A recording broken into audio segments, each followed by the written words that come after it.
Hi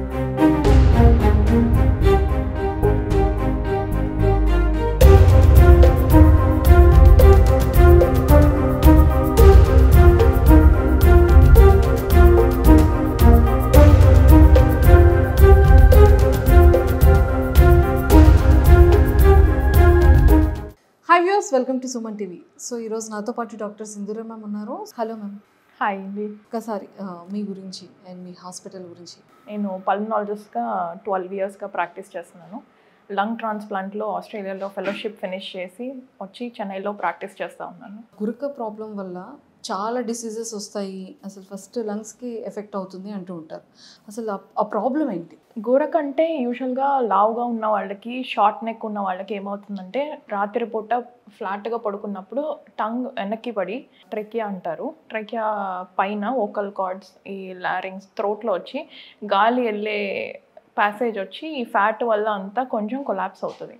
collapse అవటం వల్ల లోపలికి వెళ్ళే గాలి 0.5% depending on the severity of abstraction గాలి వెళ్ళేది వచ్చి బ్లాక్ అవటం వల్ల ఆక్సిజన్ లెవెల్స్ సరిపోవు బాడీకి నైట్లో. దానివల్ల లాంగ్ టర్మ్గా చాలా మెటబాలిక్ ఎఫెక్ట్స్ వస్తాయి అన్నమాట. లైక్ సివియర్ హైపర్ టెన్షన్ వస్తుంది, బీపీ అన్కంట్రోల్డ్గా ఉంటుంది, షుగర్ అన్కంట్రోల్డ్గా ఉంటుంది, హార్ట్ ప్రాబ్లమ్స్, బ్రెయిన్ స్ట్రోక్ ఇవన్నీ వచ్చే ఛాన్సెస్ ఉన్నాయి. లంగ్స్కి వచ్చి లాంగ్ టర్మ్గా ఆక్సిజన్ లెవెల్స్ తక్కువ ఉండటం వల్ల పల్మనరీ హైపర్ టెన్షన్ వచ్చే ఛాన్సెస్ ఉంది. చాలా మందికి గురకే కదా, ఇది ఏదో స్ట్రెస్ వల్ల వస్తుంది, లేకపోతే హెవీ వర్క్ ప్రెషర్, బాగా అలసిపోయినప్పుడు ఆ రోజు రాత్రి ఎక్కువ డీప్గా నిద్రపోయినప్పుడు వస్తుందని కొంతమంది ఫీల్ అవుతూ ఉంటారు. బట్ అది జస్ట్ అపోహ, అది తప్పండి.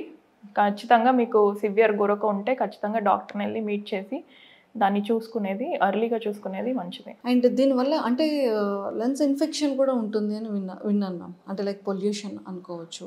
అంటే ఆ ఇన్ఫెక్షన్స్లో ఏంటి డిఫరెన్సెస్? యూజువల్గా పొల్యూషన్ అంతా ఎక్కువైపోయేసరికి దాంట్లో ఉన్న కెమికల్స్, ఈ లెడ్ ఎక్స్పోజర్, అన్నీ సిమెంట్ ఫ్యాక్టరీస్, కెమికల్ ఎక్స్పోజర్ అవన్నీ ఉన్న చోట యూజువల్గా లంగ్ ఎలర్జిక్ సిమ్టమ్స్ ఉన్న వాళ్ళకి లంగ్ ప్రాబ్లమ్స్ వచ్చే ఛాన్సెస్ చాలా ఎక్కువ.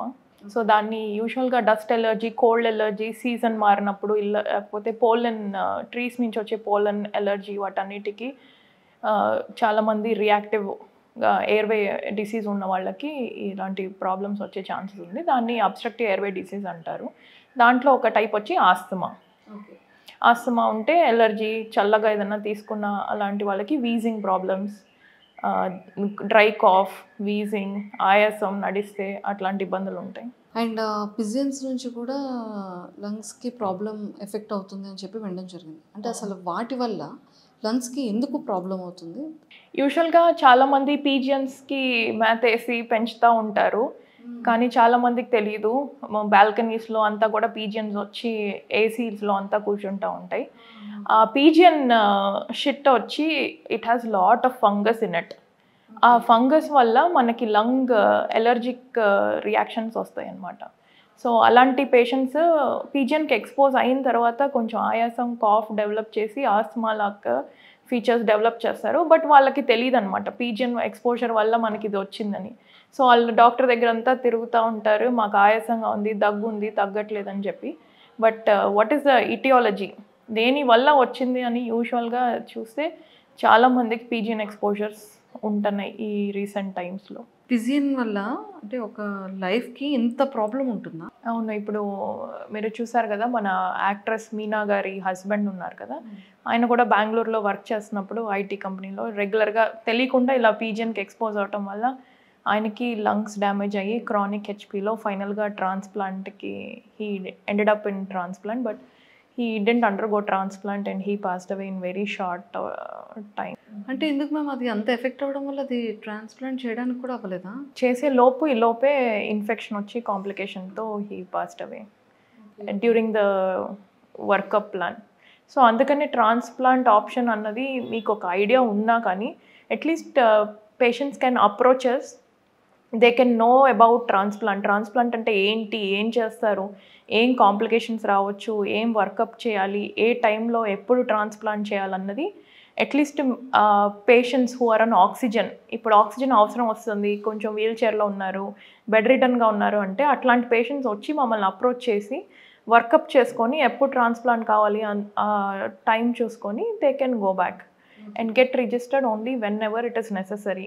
ఇంకా చాలా లాస్ట్ 6 monthsగా బాగా డిటరేట్ అయ్యింది, oxygen requirement last 6 monthsగా 2 liters 1 liter నుంచి కంటిన్యూస్గా ఒక 5-6 liters కావాల్సి వస్తుంది. అట్లాంటి డిటరేషన్ ఉన్నప్పుడు we suggest them to go ahead for transplant. ఇలా మైల్డ్గా ఉన్నప్పుడు వర్కప్ చేసి we will ask them to just wait for few months or years. Depending on the progression of the disease, we ask them to again actively register into transplant. So the early you approach the transplant team, the better the outcomes. ఒక కంప్లీట్గా ఒక lung failure అయ్యి ventilator మీద ఉన్నప్పుడు కానీ, బైపాప్లో ఉన్నప్పుడు కానీ, ఒక ఎక్మోలో ఉన్నప్పుడు కానీ మనం ట్రాన్స్ప్లాంట్ చేసినప్పుడు అవుట్కమ్స్ అన్నది అంత బాగా ఉండవు. So early and when patient is very stable with good muscle mass అంతా ఉండి బాగా కెకెక్సిక్గా అయిపోయి వెయిట్ లాస్ అయిపోయి బాడీ మాస్ అంతా చాలా less than 20 ఉన్నప్పుడు when we subject the patient for transplant, the outcomes will be not so great.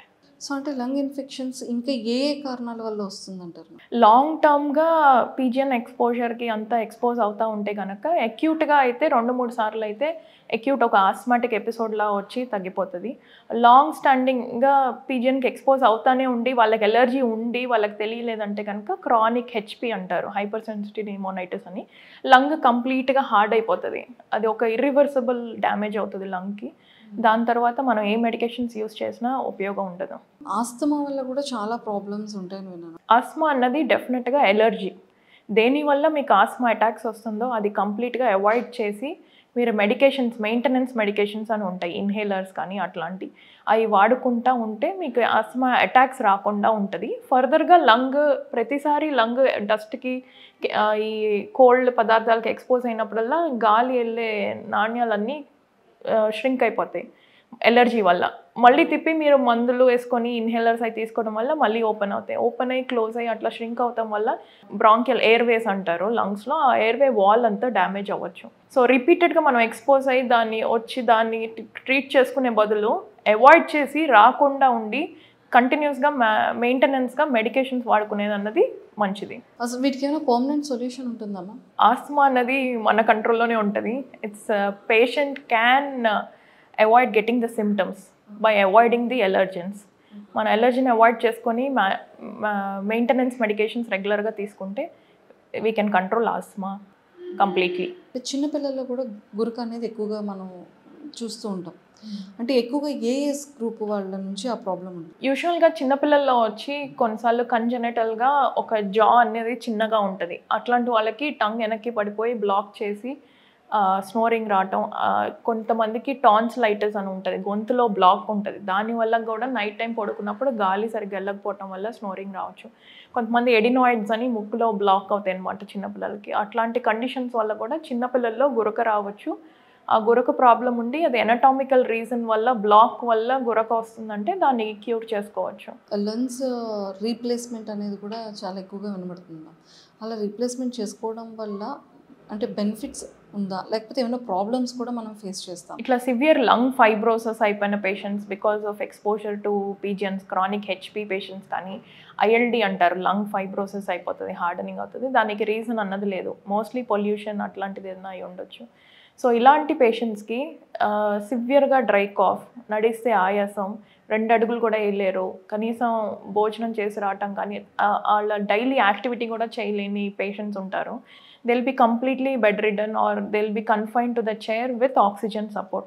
Alanti patients ki if they are less than 65 years, we have a good option called lung transplantation. Less than 65 years lung hardening అయిన వాళ్ళకి మనం lung transplant చేసుకోవచ్చు. మీ దగ్గరికి almost చాలా మంది patients వస్తూ ఉంటారు కదా మ్యామ్, రెగ్యులర్గా ఏ ప్రాబ్లమ్స్తో ఎక్కువగా వస్తుంటారు? యూజువల్గా as a pulmonologist we deal with regular respiratory infections and all, and asthma COPD అన్నది మేము రెగ్యులర్గా చూసే patients, and lung fibrosis and ILD patients అని కూడా ఎక్కువ చూస్తాం.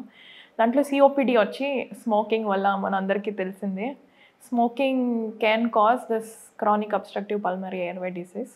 అంటే ఈ లంగ్స్ అనేది స్మోక్ వల్ల చాలా ఎఫెక్ట్ అవుతుంది, బట్ అది క్లియర్ చేసుకోవాలి అంటే స్మోకింగ్ వల్ల ఒకసారి డ్యామేజ్ అయిన lung it's irreversible. Okay, until you stop smoking minimum of 6 months to 1 year, అప్పటి వరకు లంగ్లో అయిన డ్యామేజ్ ఒక మైల్డ్గా రివర్స్ అవ్వచ్చు.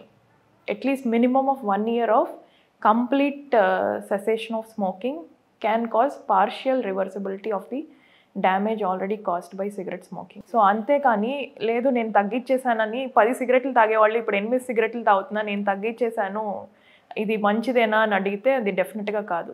ఏవైనా ఆయుర్వేదిక్ డ్రింక్స్ తాగడం వల్ల కానీ ప్రాబ్లం అనేది క్లియర్ అయిపోతుంది అని చాలామంది అంటూ ఉంటారు. బేసిక్గా మనం వింటూ ఉంటాం కదా, అది నిజంగా అలా ఉంటుందా? లంగ్స్ని ప్యూర్ చేయటం అన్నది ఏమీ లేదు. సో ఖచ్చితంగా బ్యాడ్ హ్యాబిట్స్ అనేది దానికి దూరంగానే ఉండాలి. ఖచ్చితంగా some people have work place exposure. కొంతమంది మైన్స్లో అంతా పని చేస్తారు, మార్బుల్ మైన్స్, అట్లా రాక్స్ కట్టింగ్లో అంతా, స్టోన్ క్రషింగ్లో అంతా, అక్కడ స్టోన్లోంచి వచ్చే మెటల్స్, కెమికల్స్, ఆ ఫైన్ పౌడర్ అంతా లంగ్ హార్డనింగ్ చేయడానికి ఛాన్సెస్ ఉంది. సో అలాంటి వాళ్ళు వర్క్ ప్లేస్లో ఉన్నప్పుడు ఖచ్చితంగా మాస్క్ వేసుకోవటం, ఫిల్టర్ మాస్క్స్ అన్నీ అవైలబుల్గా ఉంటాయి.